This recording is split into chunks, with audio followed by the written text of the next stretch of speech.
Good morning, good afternoon, good evening, and welcome to the Jerusalem Center for Public Affairs War Room Update.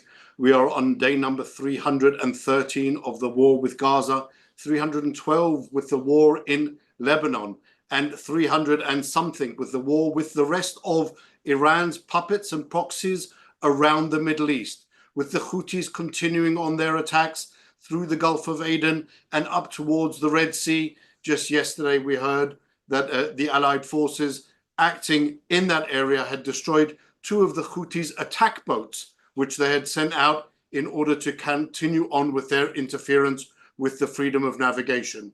In the Gaza Strip, the fighting still continues on, with IDF forces operating all through the Strip.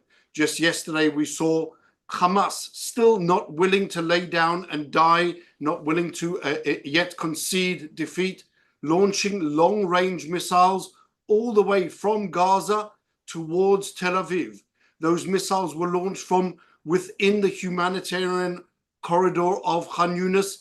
Again, another example of the genocidal terrorists using and abusing the civilian population in Gaza as cover for their attacks on Israel. Luckily, the rockets fell in the sea, causing no damage whatsoever to Israel. But just the basic idea that these terrorists are still willing to fight on and are still willing and trying to cause as much destruction as possible within Israel's civilian population is really an example of their strength and fortitude and really their desire to continue fighting no matter what the cost is. Now, let's remind everyone, and it's important to remember, if Hamas were to surrender immediately and free all of the hostages, the entire region could move on. But this is unfortunately not the message that they're getting from the Western societies, not the message they're getting from the Western administrations. And this is a major part of the problem.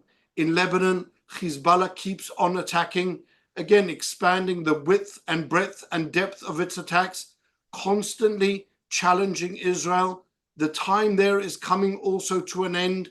We saw new attempts by the US administration sending their special advisor, their special representative, Amos Hochstein, to go and again try and placate the terrorists into some type of deal that will possibly save Iran from mass destruction, and Lebanon as well from mass destruction. But really the Hezbollah trying also its utmost to ensure that they get to the stage of an all-out war, not caring about the Lebanese population, not caring about Beirut.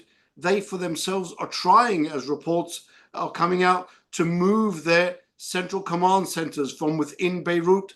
But obviously that's only part of the plan and part of the operations in order to try and negate some of the damage that will be caused to Lebanon if they drag the area into a wider war and if they keep on attacking Israel. They're doing also their utmost to cause as much damage as possible to Israel's north and really further south. We know that they have thousands, tens of thousands of rockets and missiles that they could direct in towards Israel and Israel's civilian population.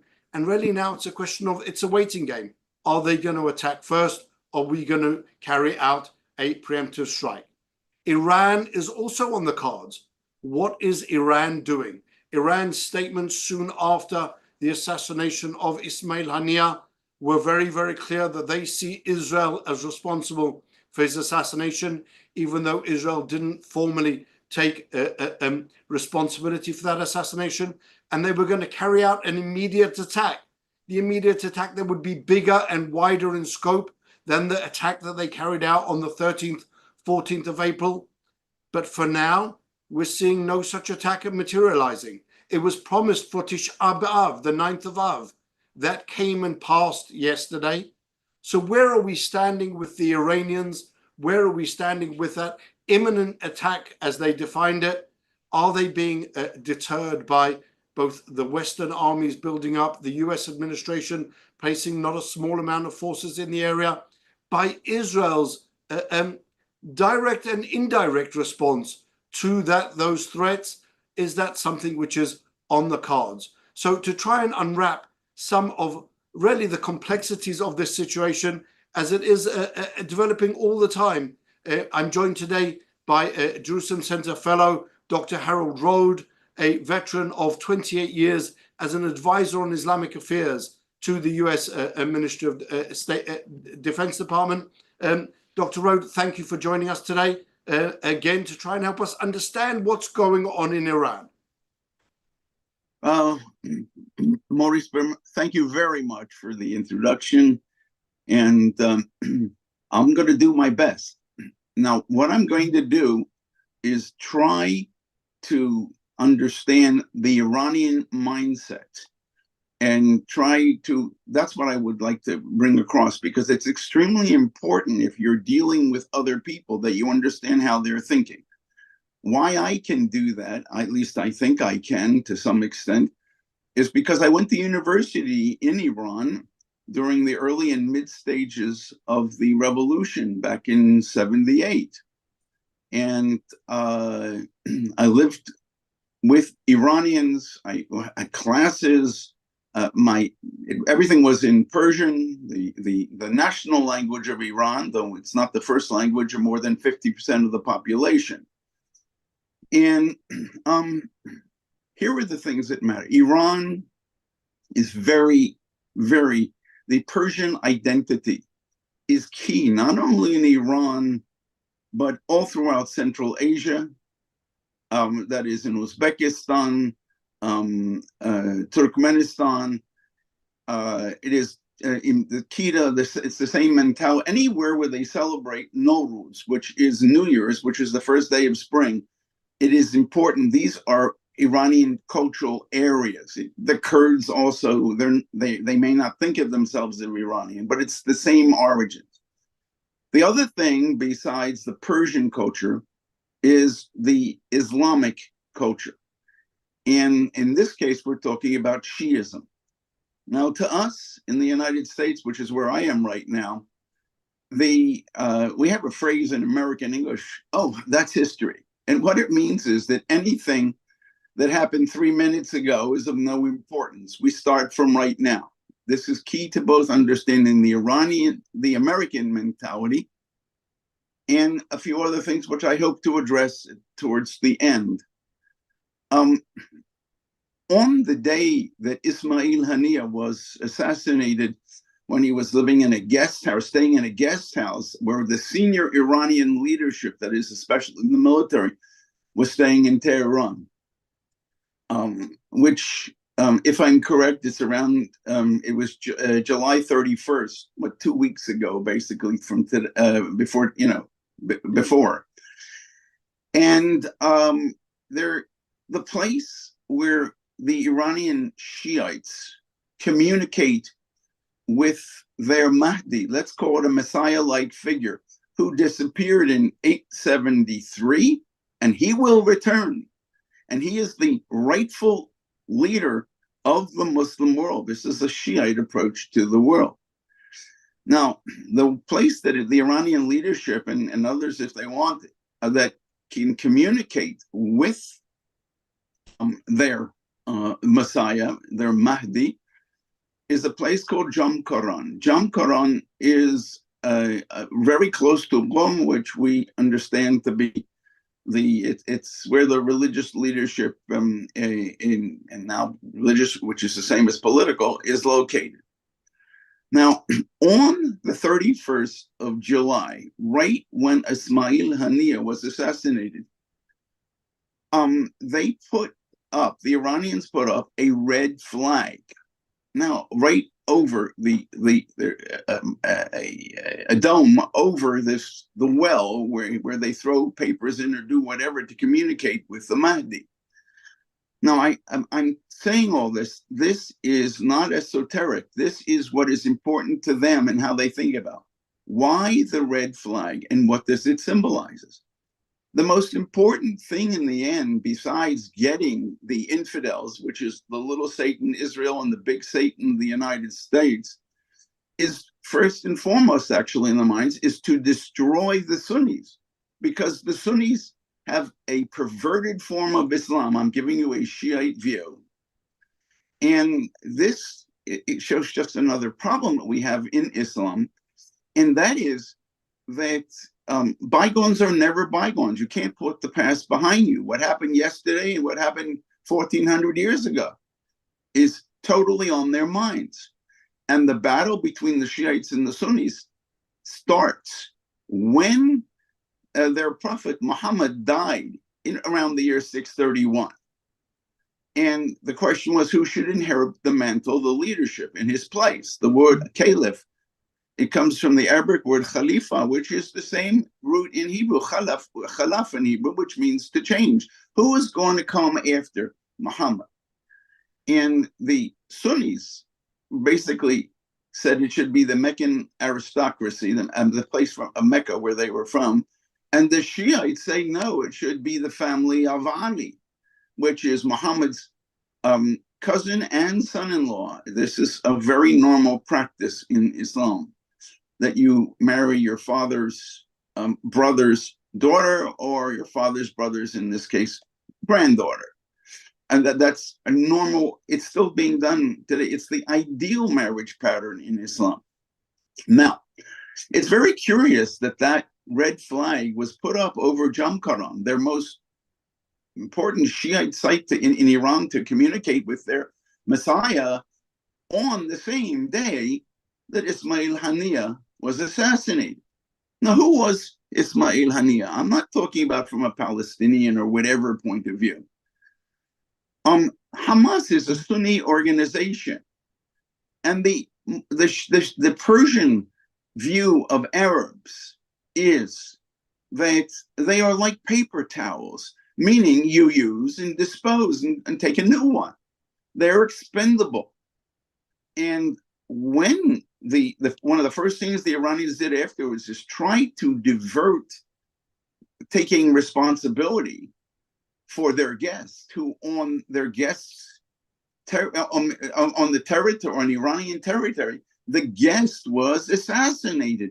That is a horrible thing in the Middle East. If you have a guest in your house, you have to be responsible for his life, even before most of the time your own family's life. We have in the Bible what's happened with Lot, when the guests who had just come from Abraham's house come to him, and they wanted the other people living in Sodom at the time wanted to have a go at them, and you can understand that the way for Americans, unless you make exactly clear what you're saying, they don't get it. We have no subtlety, we have no irony, and you can imagine having a go at them, what it meant. And what does Lot say? They are my guests. Please have my daughters who are still virgins. In other words, he had to give up, and that is how when you have a guest, the Arabic word for this is called dakhil, and you are, excuse me, at least responsible for 3 days of giving him everything he needs. And so the Iranians were terribly embarrassed. It was a huge, huge insult to them. And they had to, and the basic thing in the Middle East from all over, it's called revenge. There's no such thing as bygones be bygones. I had to avenge that. Now, how did they? And the Iranians are the smartest and most savvy, sophisticated people of the Middle East. And they, what they did was try to say in the beginning, it wasn't we who were responsible, that Ismail Haniyeh brought it on himself. And what do you expect? And one of the subtle ways of doing this is putting up that flag, the red flag, which is war against the Sunnis. Haniyeh is or was a Sunni. And so we were just doing what we naturally were doing. In other words, you could even make the idea that since he was a Sunni, he was expendable. Now, to make matters, I would say, even worse, it's not that only Iranians look down on Arabs. They call them in Persian, they're lizard eaters, they're desert rats. These are the words used in Persian. for Arabs. They're inferior, they're primitive, and we were a sophisticated civilization around for 1100 years when these Arabs attacked us in whatever, in the 650s, 660s, when they came into Iran. And the Iranians still resent that bitterly. And where does this fit in with the assassination of Shukr? Shukr, the head of Hezbollah's military front, Shukr was an Arab. And he was the guy also who was responsible for the Beirut bombing of the Marines, where I can't remember, there was 381 people back in 1982. 41 Marines killed on that event. Unbelievable, which America, of course, did nothing and therefore showed in Middle Eastern terms that it fled. There it was weak. And that means in the Middle East, when you see weakness, you strike. Anyway, so simply from an Iranian point of view, also Shiite Arabs are disposable. They're like the same paper towels, because not only, yes, they're Shiites, which means they're superior humans from an Iranian point of view to the Arab Sunnis, but they're still Arabs, so they're inferior. That's a very, now this is again how the Iranians, and it's not just the government, it's the people, how they see Arabs. And this is one of the major things they got to take into account. Now let's try to apply this to what is going on right now, let's say between Israel and Iran, whatever it is. And we do know that Maurice, before we started this webinar, there was a major cyber attack, you told me, on banks in Iran. Who did it? Only Allah knows, and she's not talking, or he's not talking, whatever it is. But here's the thing. Iranians are cowards. This is a major, most important part of their culture. Now, when Israel first took out Shukr, I think his first name is Fuad, but Fuad Shukr. Why is he important? He is the man who was responsible for the 1980 explosion at the American embassy that we mentioned earlier. And America had a $5 million bounty on his head if anybody could get him. We're in 2024. That happened how many years ago? Was it 40 some odd years ago? And no one has been able to exact the price. I wonder whether the Israelis are going to get that $5 million. I mean, the American government has been so generous to the Iranians with giving them billions of dollars, but that's whatever it is. Now, what do these assassinations mean to Khomeini, the Rahbar in Persian, which they call supreme leader, but the best translation in any Western language is the Führer, like Hitler's title, der Führer, meaning he's the center, he's the final decision maker, he's it. Everything else below them, their constitution says the parliament, but they're nothing more than suggestive bodies at best. Well, what Israel has shown, and I would assume by the banking thing, if Israel is responsible for it, that it's telling Khomeini, look, whatever you want, whatever you do, we can get to you if we want. Now, remember, these people are fraidy cats. They're fearful. And how, among other things, do they express this? Whenever you hear bravado in the Middle East, hold me back, God forbid, let's say, Maurice, you and I are screaming at each other, and you're much stronger. You have a military background. I have none.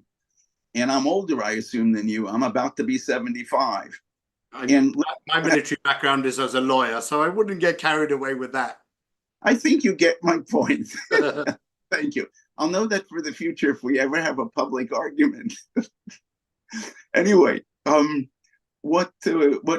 when a Middle Easterner says, I'm going to do this and I'm going to do that and all that, they, like the Iranians have been saying, we're going to destroy Israel for God knows how long.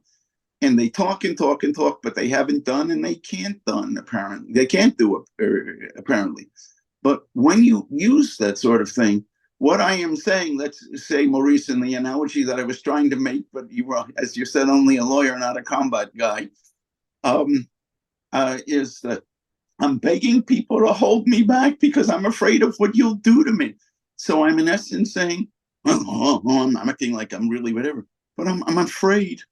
But when you speak in the Middle East, it's an excuse for the inability or unwillingness, either one, to be able to carry out, to do.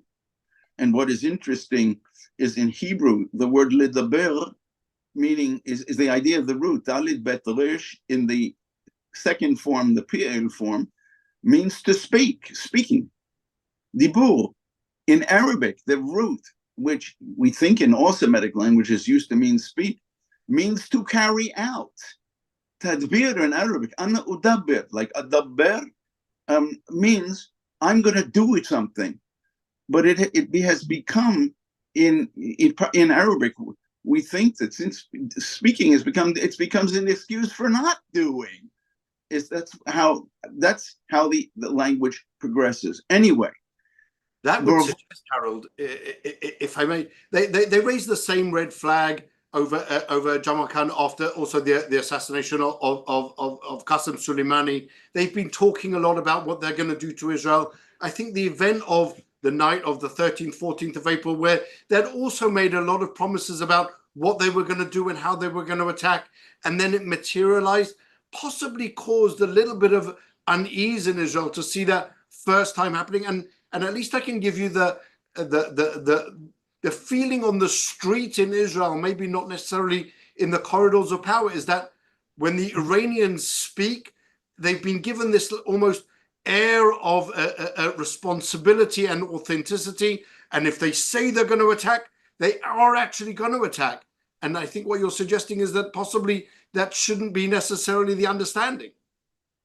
You're right. That's what the bravado. The moment you hear bravado, you should say to yourself, the other side is weak. And what do you do in the Middle East when you see weakness? You strike at them.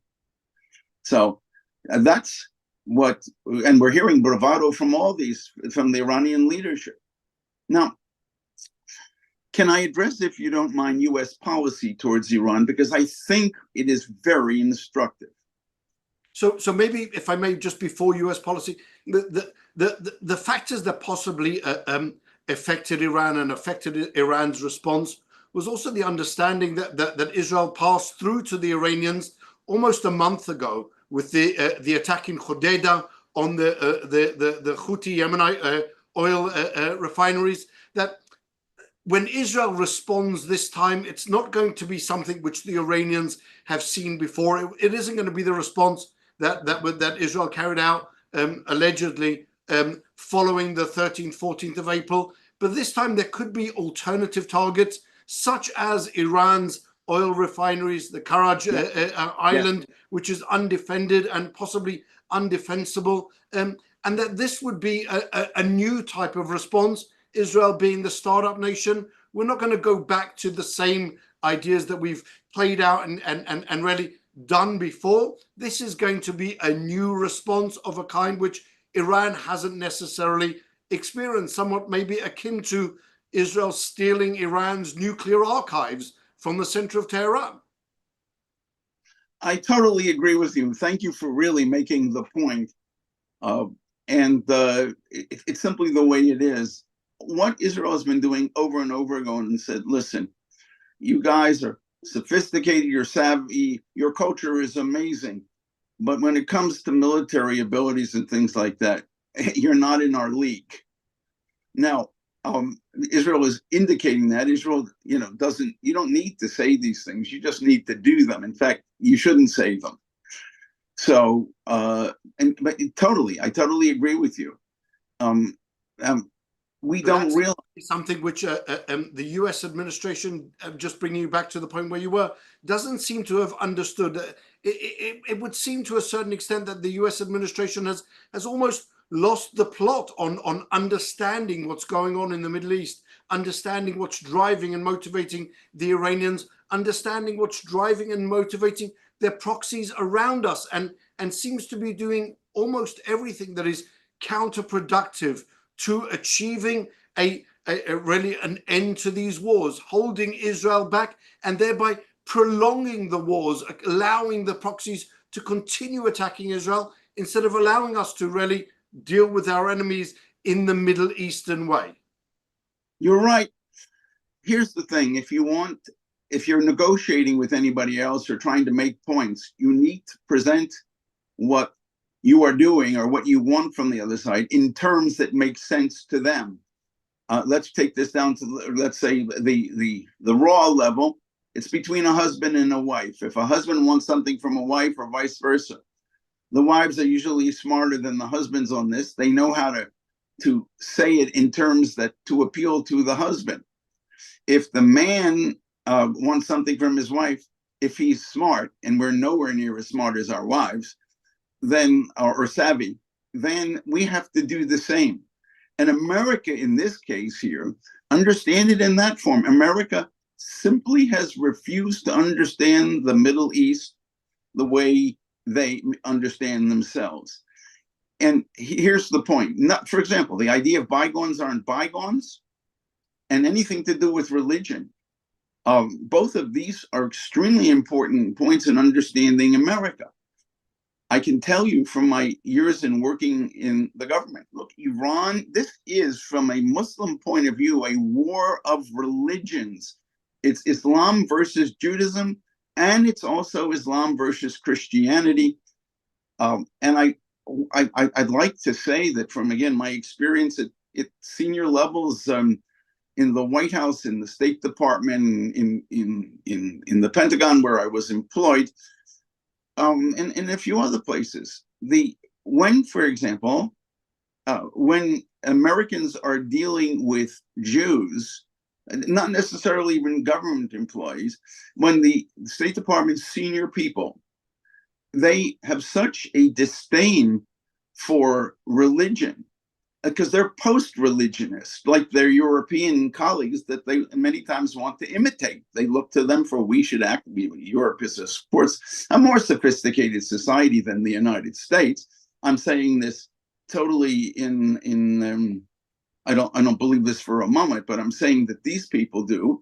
And they make disparaging remarks to Jews about those people, those Christians who believe in evangelism, and they believe in Catholicism, and they disparage this for Americans that do. And when they're talking with Christians, they disparage Judaism. Now, this is from my own experience, because I have been told by senior people when I worked at that, since I'm clearly Jewish and never ever have hid it or tried to, I've heard disparaging remarks about Christians by the people who I want to call them even post-American. But they are the ones making decisions now. And since they refuse to understand that the Muslims are seeing this, how they see the world, which means if you say to negotiate before you have won, you are saying, you're indicating to the other side that you have neither the will or the ability to win, which means you are weak. And that's what strengthens them. And every time, and Secretary of State Blinken, you see them at one point, October 7th happened. They did their best to hide it and say, oh, no, we have to negotiate from here because we need stability and we need peace. And that would require, and did require, Israel to say October the 7th and all that Israel suffered, the worst, if you wish, post-Holocaust Holocaust of Jews, and to forget it. And when and they just did this, they tried to do the same with the Iranians. It's not just directed against Jews, it's directed against Muslims. After the assassinations of Shukr and Hania, the Americans are trying to get the Iranians to negotiate. Negotiate before victory, again, is weakness. The Iranians can't show weakness. They can't negotiate unless someone has a gun to their back and is going to use it. and the Iranians have to believe that they're going to use it. And there's no way that they they have been shamed. Shame means what other people say about you, not what you look in the mirror and say about yourself. That's more like guilt. But the Middle East, shame is extremely important. In Arabic, Turkish, and Persian, the word is aib in Arabic. It's the same word in Persian and in Turkish. And to show you how deep this is in Persian culture, when you want to say, oh, it doesn't matter, something that happened, don't worry about it. You say in Persian, it doesn't have aib. It doesn't have shame attached to it. So don't worry about it. No, this is how they think. And we don't really like that, but it is what it is. Now, when the Americans and the Europeans are calling, or at least the Europeans are calling Khamenei and tell him, don't do anything, which they've done in the last week or so, Khamenei and company are laughing at them because the Europeans are demonstrating weakness. And again, please keep this in mind. I cannot overemphasize this. When you see weaknesses, you strike. And that's what they're doing. Because the Iranians, as I said, they understand us better than we do. And the worst people in Iran, you mentioned Javad Sharif and his so-called resignation. He wrote a book on how he bamboozled and twisted both Secretary of State Kerry and President Obama at the time around his little fingers. It's in Persian, so who's going to read it? No one knows about it. But we don't want to understand them. And Javad Sharif, his English is excellent. And we think in America that the moment you speak the holy language, which is English, then you think like an American. And that is simply not true. And I would assume the same is true for French when France was a serious culture and a serious language in the past.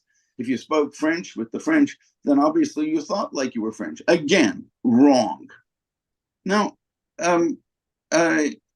Maurice, because I'd like to come up with before you move on, I think that part of what you've been saying until now is actually playing out really as we speak.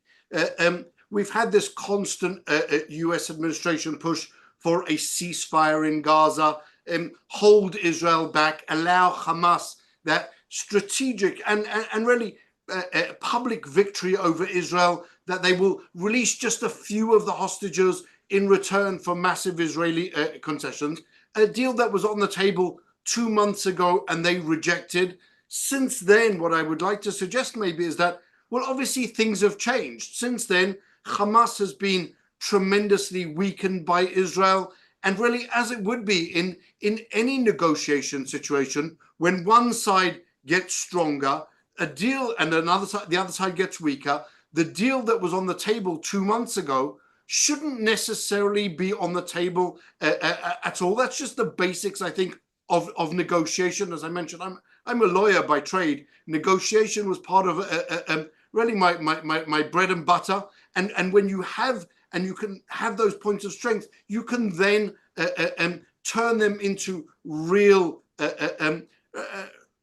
points with the other side and into strength in negotiation. And yet what the US administration seems to be showing is that Israel must go back to what it suggested maybe 2 months ago, even though Hamas has been substantially weakened. And what we're seeing now, just really in the last 48 hours, 48 hours, is Iran making the suggestion that they identify that now as Israel's point of weakness.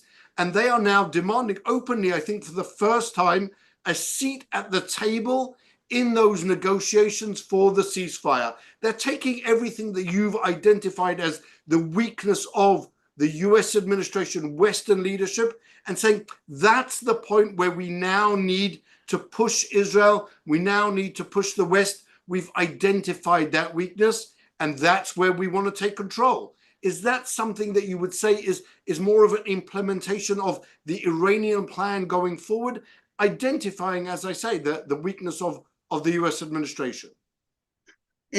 please, the weakness is not just this administration. It is again, you are a lawyer or are a lawyer, and you know what negotiations are, and you know it from a Western point of view.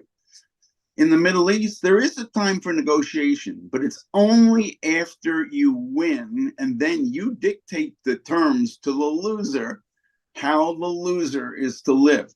Negotiations before, again, signals your either inability or unwillingness to win.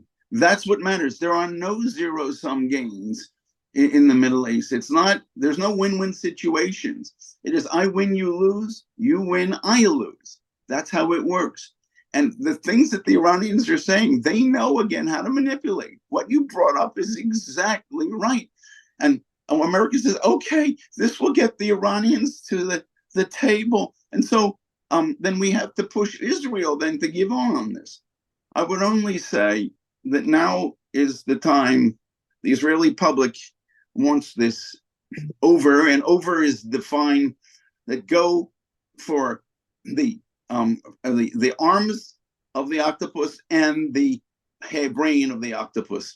The arms already are the Houthis, Hezbollah, and Iran's other proxies, the inferior Sunnis, the Hamas. That's number one, and whatever. If you understand the American negotiation position, again, which is exactly the same as the Europeans, what you're saying is, okay, we'll go from here. And so Iran is, by America accepting Iran's view here that we want a seat at the table, the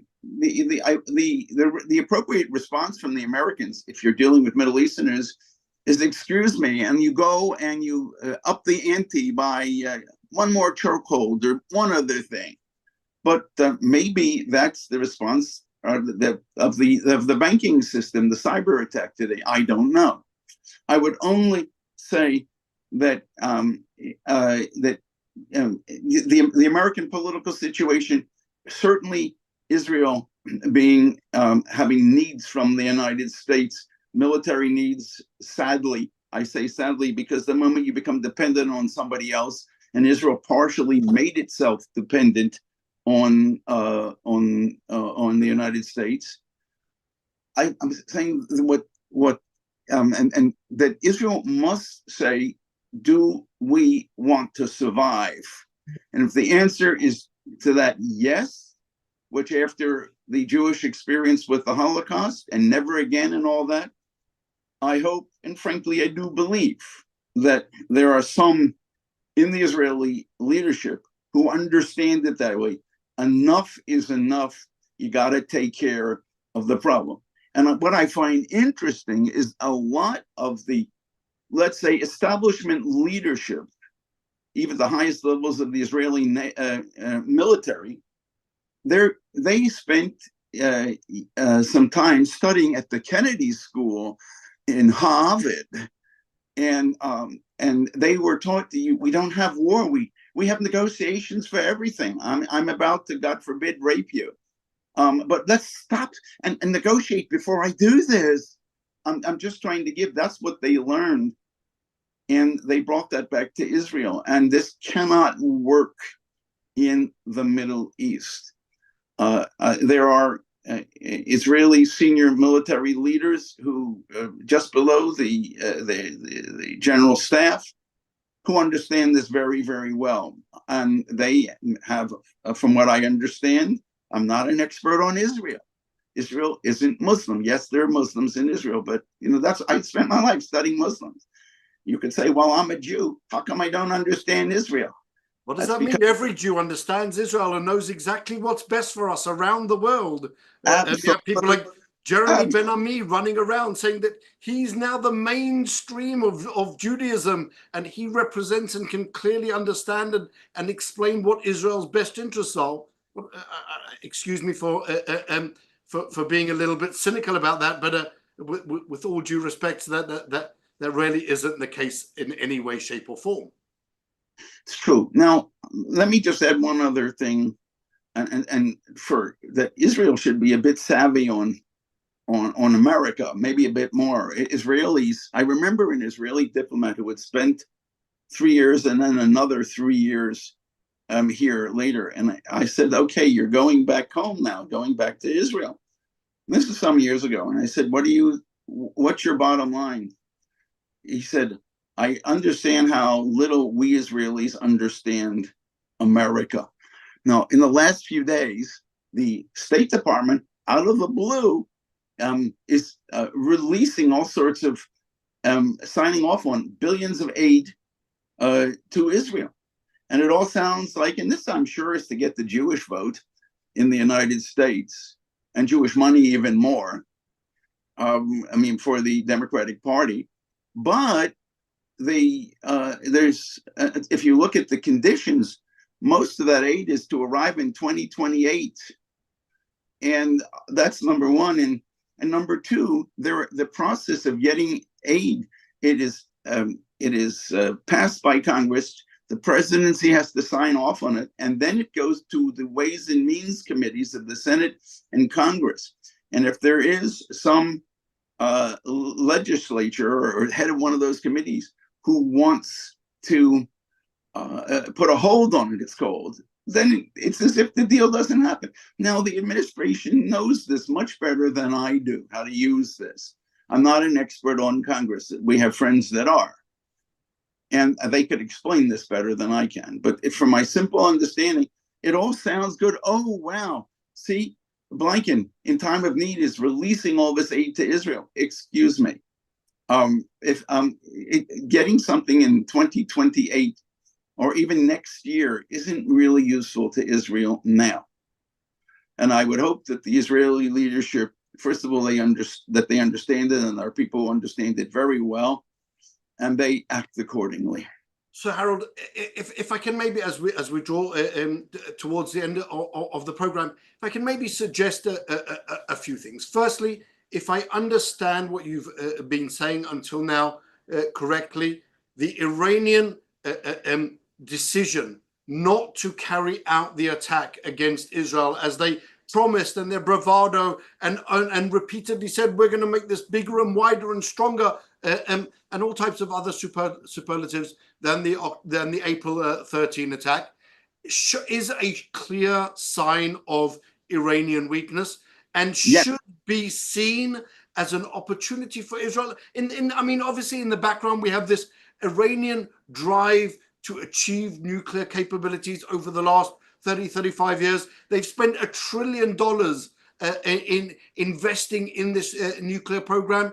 And that's something that they're only getting closer and closer to nuclear capabilities. And at the same time, it appears we have almost a golden opportunity to decapitate the head of this snake and to say, this is the time to deal with Iran. This is the time to take away and remove that threat really to Western civilization. It is, as you said, a war of religion. It is the attempt of Islam, led by Shia around the world, undermining every community in the world, to try and really carry out the same subversion that they've so successfully done in the Middle East.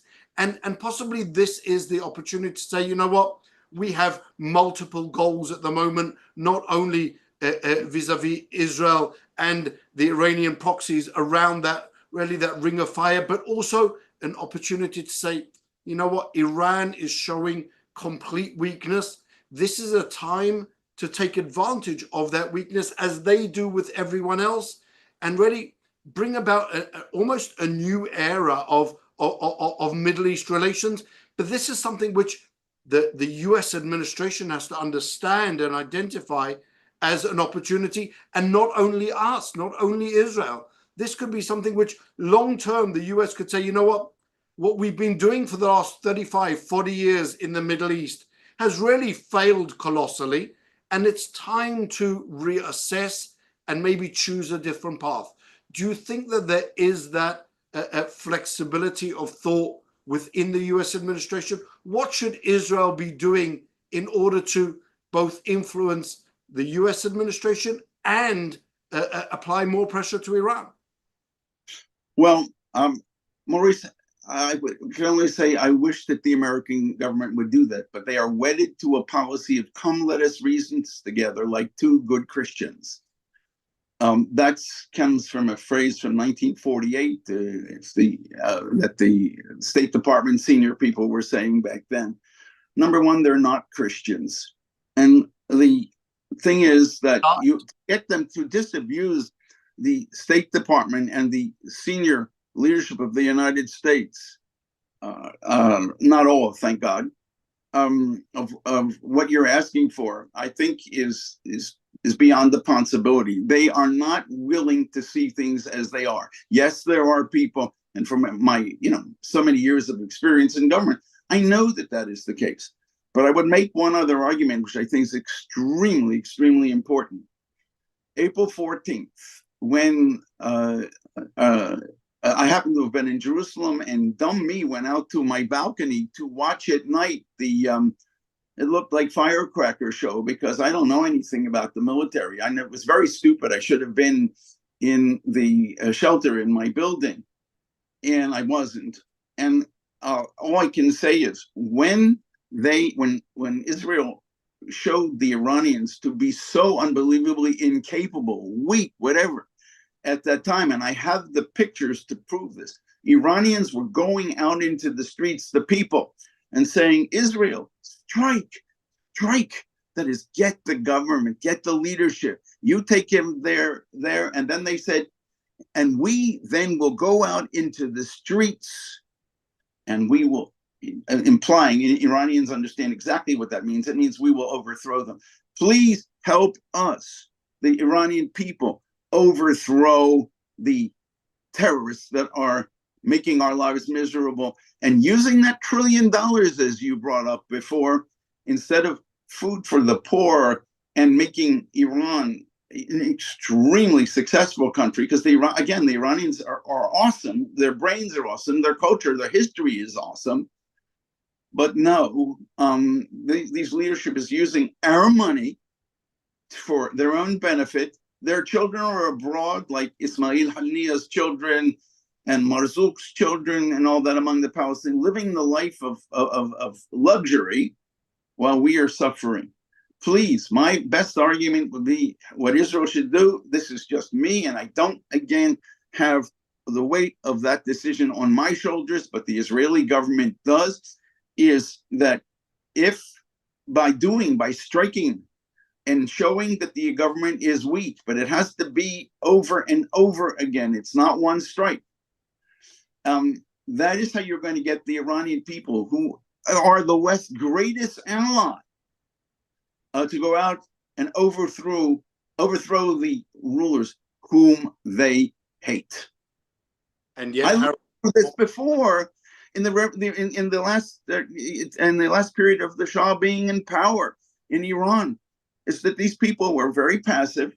We want to know, what is public opinion? Public opinion, they expect their leaders to be strong and to do whatever is necessary to keep themselves in power.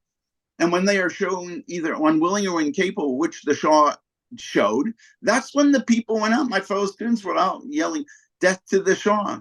And then coming to me, whom they knew I knew more about the history of Shiism than they did, and asked me who was Khomeini, because I had mentioned his name as one of the grand ayatollahs. I wanted to know, did anybody follow him? Did they know? And they, with their beautiful faces, and smiled and looked me straight in the face, and as if they had no idea what I was talking about. They were yelling, death to the Shah, long live Khomeini, and then coming to me afterwards, and I was furious. I mean, I grew up in America. You don't lie to someone in their face when they said they didn't know. But I was furious. They come and they knock on my door, and they, Harold, this is in Persian. Can we talk with you? And I'm furious. They come in. I said yes. They asked me Khomeini Kiev, which is in colloquial Persian. Who was Khomeini? They didn't know, but they saw power shifting to him. And Iranians know they have to be with the winner. And when the guy who's in power, in that case the Shah, and if Israel and America, but I don't expect this from America, would play their cards right, we do, Maurice, what you're saying. We would liberate the Iranian people from its tyrannical rulers, and they would do the rest. anything is better than what we have today in the leadership in Iran. Yeah, what Israel was pushed really into doing on the night of the 14th of April was to, as President Biden defined it, to take the win, to understand that of this complete incompetence of the Iranians to carry out another genocide in Israel, and really only managing to cause minimal damage to an Air Force base, really, and most of their rockets and missiles being shot down on the way. That was a fundamental, I think, mistake in the response that should have been carried out then. We could have been now at that position where the Iranian people did join with Israel, with the US in responding much more forcefully against the Ayatollahs, and we could have seen a different reality on the ground entirely in Iran specifically and in the wider Middle East. But we didn't take that opportunity, and that possibly will be one of those things where we look back and say that was a tremendous mistake on the side of both Israel and the US administration. But going forward, Harold, do you see and really as a final message of hope, as I like to close these programs, do you see the continued weakness of the Iranians eventually bringing down the rule of the Ayatollahs, or is it something that's dependent on Western resolve, on US resolve, on Israeli resolve to help really the Iranian people overthrow the evil governance that's upon them? Well, all I can say is without outside support, which I ran, that's what I went through in 1978 going to school in Iran. Without outside support, where they know that the Iranians, remember, they're fraidy cats, they're fearful people. Without knowing they have the support from an outside source, I find it difficult to believe that you can't. This is not something you can stop. You have to continue, do it until we pass the tipping point, and that the people are out in the streets doing when that will be when they no longer fear what the regime can do to them. And all I can say is that no one can predict when that is, but I would guarantee you that if the only thing I could say is that if these things continue to happen, and Israel, let's assume that Israel is responsible for the cyber attack. I don't know. I have no way of knowing. But unless things like this continue to happen, there is no such thing in the Middle East as taking, quote, the Pyrrhic victory, the victory of the moment. I have to, defeat you, Maurice. There is no middle ground. There is no let's split the difference. There's no letting bygones be bygones. And I don't see that happening in Western Europe. I don't see that coming from America. Maybe if there's a change in leadership, and nothing is getting on any of this, in November, or then the change would really be in January, because that's how it works in America. The only one who I think has the immediate necessity to make sure that Iran can't hurt it is Israel. So it looks like to me, and again, I have no idea what the Israeli government is going to decide. How the players are acting, if they must take into account how Iranians see things, because if they want to stop what is going on there, they've got to use the Iranian mentality. It's the only one that will work to get it done. I think the situation on the ground in Gaza can be used almost as a barometer for also what was going on in Iran. As soon as the Gazan population understood that Israel is showing really complete resolve to destroy Hamas, to get to all of its leaders, you suddenly had these reports, as we saw with the release of the 4 hostages a month and a half ago, with the killing of really elimination of Mohammed Def, this really growing role of what they call collaborators, of Palestinians on the ground, Gazans who are willing to more talk to Israel and more talk to Israelis to give up their leaders, because they understand that the balance has tipped. Once that balance has tipped, you can then influence the people on the ground to make really substantial changes. And what we're seeing in Gaza should also be applied to Iran. Unfortunately, the Middle East is an area that understands force, and the more force you use, that's the way that you really gain the hearts of the people and change the direction of history. And that's something which we all need to better understand. Possibly the Mediterranean, the Middle East mindset, rather than the Washington, Brussels, Paris mindset, which doesn't seem to be getting us anywhere particularly very quickly. Dr. Harold Rhodes, thank you very, very much for joining us. One last point that you wanted to make, I see. Yeah. I would add to, you said the Americans and the Europeans, Judaism doesn't think, Judaism doesn't buy we got to find a way to make peace with people, put bygones. Shalom means putting the past behind you. We work together you and I hated each other for years, but now we work together. I gave a little, you gave a little. This is Jewish. This is how, but there is a point where we also have in Judaism, he who comes to kill you, get up earlier and kill him. But for 2,000 years, we haven't had that ability. We do now, and it's time to remember that part of Judaism as well. So Jewish tradition on war is, I think, very very rich. I give a whole discussion on really the foundations of the laws of war taken from the Torah, from different events. One of them is that you always reach out in peace before any type of war. But at the other scale, there is that war of total annihilation that you need to conduct sometimes when you identify that there is no other way to move forward. So these are really some of the things that are really weighing on everyone's mind at the moment: how to respond, when to respond, what to best do for Israel to avoid really its existential threat coming from Tehran.